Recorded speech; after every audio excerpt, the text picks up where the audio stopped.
제3지대 합당을 전격 발표한 개혁신당이 어제는 첫 최고위원회의를 열고 본격 출범했습니다. 보수와 진보를 아우르는 빅텐트를 친 개혁신당이 이번 총선에서 어느 정도 파괴력을 보일 수 있을지 관심이 모아지고 있습니다. 개혁신당 이낙연 공동대표 나오셨습니다. 대표님 어서 오세요. 네, 안녕하세요. 설 연휴 첫날 깜짝 합당선언 감회가 남다르셨을 것 같습니다. 어떠셨어요? 네, 두려움도 있었지만 그러나 시간 끌지 않고 설 연휴를 헛되이 보내지 않고 연휴 첫날 합당 발표를 할 수 있게 된 것은 그나마 다행이었다 이렇게 생각합니다. 네, 쉽지 않을 것 같았던 제3지대 통합이 갑자기 이제 속도를 낸 배경에 관심이 쏠립니다. 합당에 대해서 신중했고 어떻게 보면 좀 부정적 입장을 보였던 이준석 대표가 입장을 바꾼 계기 무엇이었습니까? 그쪽 사정까지는 제가 정확히 모르겠습니다만은 그러나 시간은 자꾸 가고 또 외부 상황은 썩 이렇게 우호적이지 않고 네네. 하는 것들은 공통되지 않았겠습니까? 네. 네, 그렇게 보시는군요. 네. 이 과정에서 뭐 조응천, 이원욱, 김종민 의원 같은 분들 이른바 이제 민주당 탈당파 의원들인데요. 네. 이분들도 좀 역할을 했습니까? 예, 조응천, 이원욱 의원 두 분이 새로운 미래 저희들의 당에 오시기로 했다가 막판에 빠지셨는데 오히려 그것이 전화위복이 됐다. 대통합을 위해서는 전화위복이 됐다. 이렇게 볼 수도 있습니다. 그분들이 굉장히 열심히 해 주셨고 또 압력도 가했고요. 네. 네네. 뭐 갑질도 했다 이런 용어도 쓰더라고요. 예. 네. 당명을 개혁신당으로 하기로 한 거 놓고 흡수합당 아니냐 이런 뭐 지적을 하시는 분들도 있었어요. 이낙연 대표님께서 양보하신 부분으로 이제 보이는데요. 네. 당명을 개혁신당으로 하게 된 경위 이제 설명해 주시고요. 그리고 당명을 저쪽에 줬으면 받으신 건 뭐 있는지 만약에 있다면 좀 알려주세요. 예, 우선은 마지막 쟁점이 당명이었어요. 네네. 그런데 공정하게 한다면 우리가 제안했던 대로 여론조사를 통해서 가장 지지도가 높은 당명을 고른다거나 안 그러면 새로운 당명을 공모한다든가 이런 방법이 있었겠습니다마는 그렇게 하면 설 연휴가 그냥 지나가고 신당들에 대한 국민의 기대가 식어버릴 것 같기 때문에 어떻게든 빨리 타결해야 한다는 생각에서 그 개혁신당을 받았고요. 네. 저희 새로운 미래에 대한 애착이 굉장히 깊었지만 그러나 개혁신당도 썩 괜찮은 이름이고 또 익숙해져 있었어요. 그래서 시간을 끄는 것보다는 받는 게 낫겠다 이렇게 판단했습니다. 하루빨리 뭉치는 게 중요했군요. 네네네. 합당을 하면서 이런 점은 지키자라는 일종의 합의 혹은 합당의 원칙 같은 게 있었습니까? 네. 제가 합당 협상에 임하지는 않았고 전권을 우리 김종민 의원한테 드렸었어요. 네네. 그런데 그 뒤로 그 연휴 중에 만나서 이런 합의는 했습니다. 이렇게 누구든 이미 발표한 정책은 서로 존중한다. 존중하는 바탕 위에서 논의한다는 뜻이죠. 네, 그런 합의는 있었습니다. 네, 정책이 이제 부딪힐 수 있으니까. 네네. 그러면 나중에 조율을 하더라도. 네. 예컨대 사람들이 이제 관심 가는 거는 지역구든 비례든 공천과 관련한 어떤 원칙이라든지 기준이라든지 이런 데 대한 합의나 약속이나 뭐 대원칙이나 이런 거 혹시 없었을까 하고 궁금해하실 것 같아요. 그런 거 없었습니까? 그렇지는 않았습니다. 그렇지는 않았고요. 지역구의 경우에는 우선 좋은 인물을 확보하는 것이 급한 상황이기 때문에 네. 배분의 고민이 생길 단계는 아닙니다. 네. 네. 김종인 전 비상대책위원장이 공천관리위원장으로 유력하게 거론되고 있다는 얘기 나오고 있습니다. 본인 말을 아끼는데 공관위원장 유력한 후보인 건 맞습니까? 논의가 그동안에 안 됐었어요. 우리 사이에서. 그리고 어제 갑자기 보도가 나왔는데요. 네. 김종인 대표께서 뭐 관심 없다 이렇게 말씀을 하셔서 잘 모르겠습니다. 그 어른의 그 언어 습관이 그렇게 툭툭 던지는 네. 그런 면이 있어서 관심이 있으신데 관심 없다고 말씀하셨는지 정말로 관심 없는지 그건 좀 봐야겠습니다. 앞으로 좀 찾아보셔야겠네요. 네, 위원장.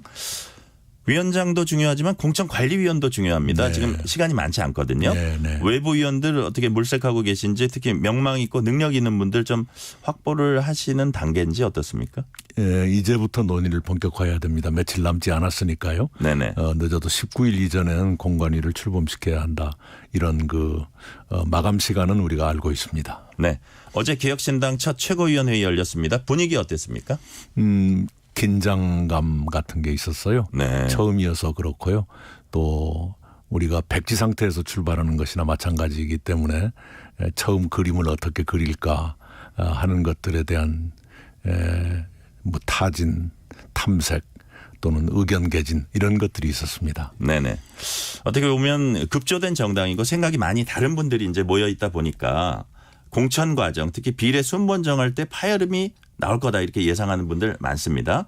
이런 부분은 어떻게 조정 관리해 나가실 생각이세요? 그다지 어렵지 않을 겁니다. 아, 네. 네, 그다지 어렵지 않을 겁니다. 네, 나중에 보시면 수긍할 만큼 되지 않을까 싶습니다. 그렇게 생각하고 계시군요. 네, 네. 이준석 대표 지지하는 당원들 가운데는 탈당하겠다고 나서는 당원들이 상당수 있는 것으로 알려졌거든요. 네. 새로운 미래 쪽 지지자들 탈당하겠다는 분들이 있는지 지금 지지자들 움직임 어떻습니까? 네, 조용하긴 합니다만 일부는 탈당하셨고요. 또 네. 일부는 바로 또 재입당하겠다는 분도 계시고 비교적 조용한 편이긴 합니다만은 그러나 서운함 같은 게 있었고요. 바로 그래서 제가 그저께 저녁에 저희 당 TV를 통해서 1시간 동안 우리 지지자들 당원들과 소통을 한 바 있습니다. 아, 그렇군요. 이념도 다르고 정책도 다른 정파들이 정치 공학적으로 급조됐다. 뭐 이건 이제 외부에 있는 평가 중에 제가 일부를 갖고 네, 오는 겁니다. 네. 총선을 앞둔 정치적 계산만으로 뭉쳤다. 떴다방 정당이다. 한동훈 위원장은 영주권을 얻기 위한 위장 결혼 비슷한 거 아닌가라고 말했습니다. 이런 비난들에 대해서는 어떻게 생각하세요? 우선은 양당이 개혁신당을 지나치게 의식하고 네. 이 통합하기 전에는 내버려 두다가 통합하니까 갑자기 마구 욕을 해대요. 그런데 양당한테 말하고 싶은 것은 같은 시기에 신당이 4개나 한꺼번에 생긴 건 아마 한국 정당 사상 처음일 거예요. 네. 왜 그런 일이 생겼던가. 양당의 국민들이 많이 실망했기 때문에 그럴 거예요. 그러면 거대 양당이라면 자기들이 뭘 잘못했는가. 왜 이런 현상이 빚어졌는가. 이걸 먼저 생각하는 것이 옳지. 이제 막 생기는 신당한테 그렇게 욕을 쏟아부어 가지고 거대 양당답지 않고요. 우리 한동훈 위원장은 제발 검사 냄새 좀 뺐으면 좋겠어요. 무슨 위장 결혼이 어쩌고 영주권이 어쩌고 꼭 검사 같은 얘기만 계속하고 있어요. 양당 본인들이 되돌아봐야 된다. 이런 네. 말씀으로 이제 이해하겠고요. 근데 거대 양당 폐해를 극복하겠다는 제3지대 신당이 아이러니컬하게도 거대 양당의 헛발질로 인한 반사이익에 기대고 있다. 이런 지적도 나옵니다. 어떻게 보면 양당이 공천을 잘못해야 개혁신당은 더 이득을 볼 것이다. 뭐 혹자는 낙엽 죽기 정당이다. 이런 표현도 쓰더라고요. 그렇다면 양당 공천이 끝나기 전에라도 적극적인 영입 작업이나 이런 게 시작이 됐습니까? 이미 하고 있죠. 네. 특히 저희들로서는 양당의 기득권이라는 그 벽에 부닥쳐서 정치 참여의 기회를 갖지 못했던 신인들께 기회를 드리고 싶다 하는 욕심을 갖고 있어요. 그래서 의욕을 가진 신인들이 많이 좀 와주셨으면 좋겠고요. 전체적인 공천자, 출마자도 신인의 비율이 더 높을 거라고 봅니다. 네. 그리고 아까 낙엽 죽기 말씀하시는데 기본적으로 양당의 아주 역대급 실패 때문에 신당들이 생긴 건 역사적인 사실이죠. 그걸 부정하면 안 되고요. 바로 그렇게 양당이 뭐라고 해야 되나요? 이 양당제 자체를 제고해야 될 만큼의 실패를 거듭했기 때문에 양당 모두 싫다. 이 정치를 이대로 둬서는 안 되겠다는 국민들의 요구가 커진 것이고 네. 그것이 신당의 배경이니까요. 그런 점은 우리 국민들께서 이해하시리라 믿습니다. 네. 이준석 공동대표는 3월 중순쯤 20석 이상 확보해서 원내 교섭단체 진입 가능하다고 이제 말을 했고요. 대표님께서는 30석 확보해서 양당 횡포 막아야 한다고 말씀을 하셨습니다. 확실한 캐스팅 보트로 법안 통과나 뭐 전국 운영이나 이런 주체가 되자 그런 뜻인가요? 그렇습니다. 박병석 국회의장께서 전 국회의장이죠. 불출마 선언을 하시면서 이런 말씀을 했어요. 양당 모두 과반 미달돼야 한다. 네. 굉장히 하기 어려운 말씀을 했거든요. 왜냐하면 민주당 소속으로 6선 의원을 하신 분이 과반수 미달 되기를 바란다는 말씀을 하셨다는 것은 의미심장한데 그것은 그만큼 양당의 폐해가 컸기 때문일 겁니다. 네네. 힘을 가지면 주체하지 못하고 마구 그 횡포를 부리게 되는 그런 일을 막아야겠다는 의장님 나름의 그 충정으로 그런 말씀을 하신 것 같은데요. 저도 똑같은 심정으로 제3의 대안 세력이 의석수를 일정하게 확보해서 양당의 횡포를 막을 정도는 돼야겠다. 그래야 대한민국이 안정을 유지하고 지속가능 국가로 회복할 수 있다. 이런 생각을 갖고 있습니다. 양당 폐해 말씀하셨는데 우리 신당은 기존에 급조됐다 사라지는 제3지대 정당과 이렇게 다르다. 자신 있게 말씀하실 부분이 좀 있으세요? 이제 저희들이 아까 앵커께서도 말씀하신 바와 같이 보수와 진보의 통합, 조금 더 구체적으로 말씀드리면 중도 보수와 중도 진보가 함께하는 전례가 드문 실험 같은 정당입니다. 네. 이것이 성공해야만 대한민국 정치의 발전을 기약할 수 있을 거예요. 지금 양당은 이미 진영의 포로가 돼가지고 극단으로 치닫고 있지 않습니까? 그리고 네. 민주당에서 더욱 두드러집니다마는 이재명 1인 정당을 완성해 가는 완성으로 거의 치달은 공천이 지금 진행되고 있지 않습니까? 그리고 국민의힘은 윤석열 1인 정당이라는 건 예전부터 아는 것이고요. 그런 식으로 가는 정당 두 개에게 대한민국의 운명을 맡기는 건 너무나도 위험합니다. 그래서 대한민국의 안전장치로서 저희 같은 대안 세력이 필요하다. 이 말씀을 국민 여러분께 꼭 드리고 싶습니다. 당장 관심은 민주당 현역 의원 하위 20% 명단입니다. 경선 과정에서 불이익이 심해서 사실상 공천 배제라는 말까지 나오는데 통보받은 의원들이 민주당 탈당해서 개혁신당에 합류할 규모 어느 정도로 보고 계세요? 많이 오시면 좋겠지만 제가 예측하기는 어렵고요. 그 전부는 아니겠지만 아주 없지도 않을 것이다. 이렇게 전망합니다. 네. 통합된 개혁신당은 첫 회의에서 위성정당 만들지 않겠다고 밝혔습니다. 이 부분에서 양당과 이제 차별화를 강조를 했지만 한편에선 개혁신당은 위성정당 실익이 없어서 그런 거다라는 이제 분석을 내놓는 분들도 있어요. 이 부분 어떻게 보세요? 그런 식의 발상이라면 실익이 있으면 위성정당 계속 만들자는 얘기밖에 안 되잖아요. 네. 실익이 있건 없건 나쁜 것은 안 하는 그런 정치로 가야 합니다. 그렇지 않고 모든 것이 이익대로만 움직일 거다라고 하면 정치가 다른 분야하고 뭐가 다르겠습니까? 네. 최종 결정되진 않았겠지만 지금 현재 보실 때 지역구 몇 곳 정도 이제 후보를 내실 생각이세요? 많이 낼수록 좋겠지요. 가능만 하다면 전부 내고 싶어요. 그런데 현재로서는 출마자가 수십 명 정도는 확보돼 있고요. 더 늘어날 걸로 봅니다. 일부 보도 보니까 뭐 40명 이런 얘기도 나오더라고요. 그것은 이제 그동안 통합 이전의 어떤 당에 그런 숫자가 있었다는 뜻입니다. 네. 가장 큰 관심은 역시 이낙연 대표, 이준석 대표가 어디 출마할지 여부입니다. 이준석 대표는 수도권 영남 몇 군데 이제 보고 있다고 자기가 말을 했고요. 대표님은 광주를 검토한다 이런 취지의 말씀 이제 하신 것으로 기억이 나는데 여전히 그렇습니까?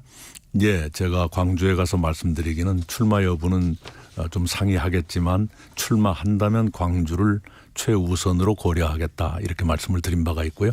그 마음에 지금도 변화가 없습니다. 그렇군요. 8년 전에 국민의당이 돌풍을 일으킨 건 호남이라는 지지 기반이 그 당시에 매우 탄탄했기 때문입니다. 거기에 비하면 지금 개혁신당은 지지 기반이 그보다 약하다는 평가가 많습니다. 이런 걸 남은 기간에 좀 극복을 할 수 있을까요? 예, 그렇게 되기를 바랍니다. 그런데 그 당시 국민의당과 지금 개혁신당의 차이를 이렇게 말하는 분이 있어요.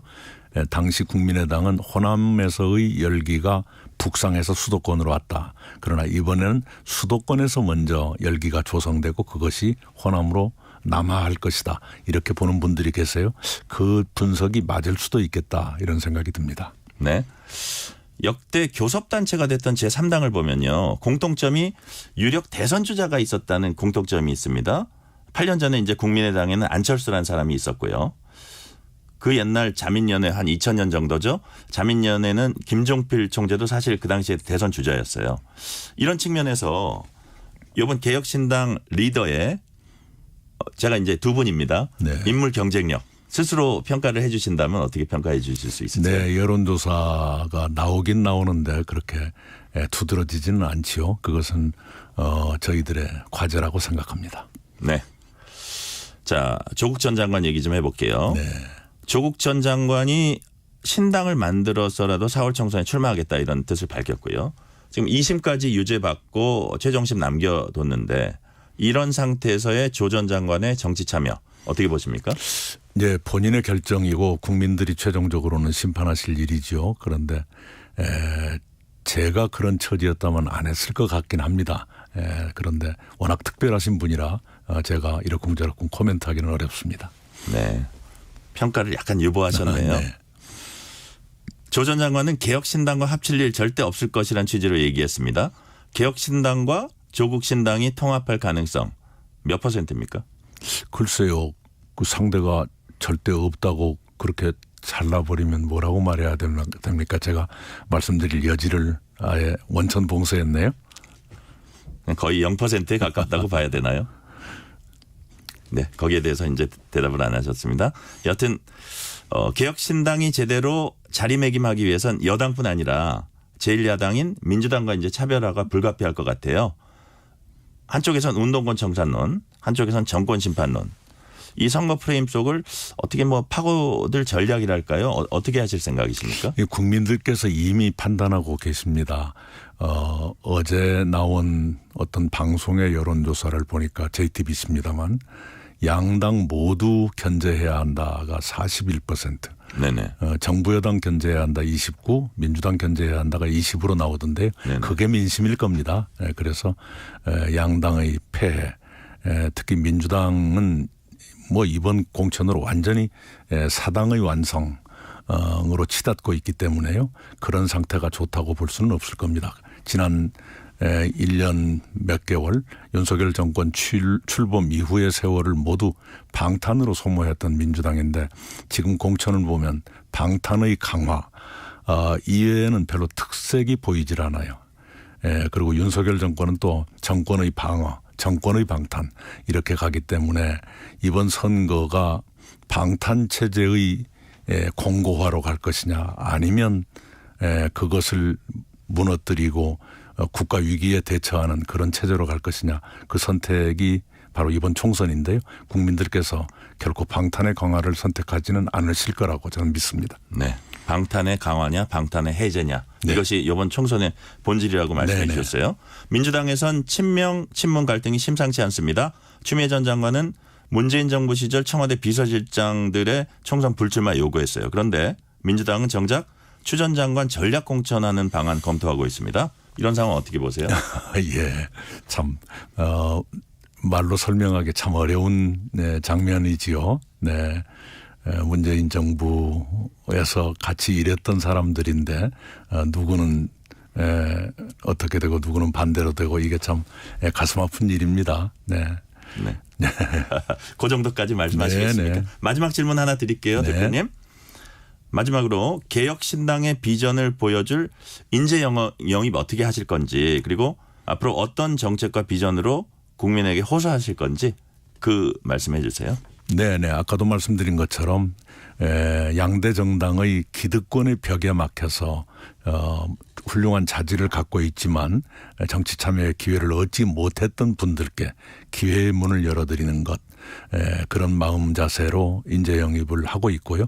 그동안에도 좋은 분 몇 분이 이미 영입이 돼 있습니다. 그리고 비전은 지금 같은 무능한 정치를 유능한 정치로 투쟁만 하는 정치를 국민을 위해서 생산하는 정치로 바꿔놓겠다. 그리고 뭔가 좀 저질 막말이 난무하는 그런 정치판을 품격이 흐르는 그런 정치판으로 바꿔놓고 싶다. 그런 욕심을 갖고 있습니다. 그렇군요.